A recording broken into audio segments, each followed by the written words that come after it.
The man accused of killing Harris County Sheriff's Deputy Darren Goforth will remain in the county jail until there's room for him at a state mental hospital. That was the ruling today from a judge who was deciding if Miles should skip the wait and move ahead of 60 other people on a waiting list. Now it could be months before Miles reaches that facility where doctors will try to make him well enough mentally to stand trial.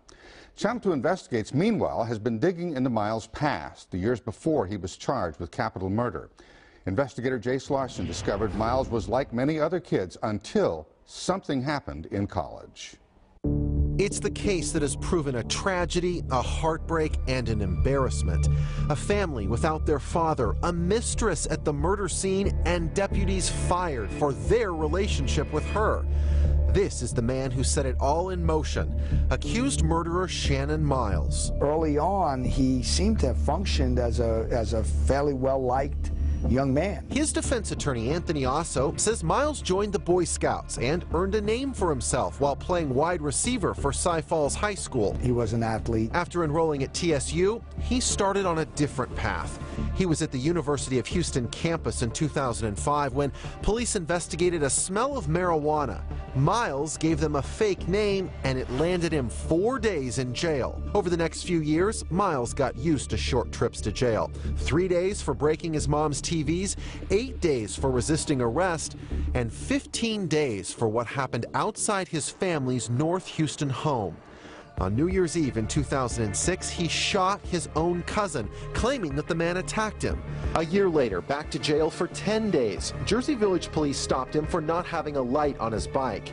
He became extremely aggressive and used harsh language. There was a turn of events in his life where he developed a change, and that change, as we know it now, is directly related to his mental health problems. By 2010, Miles' anger got worse.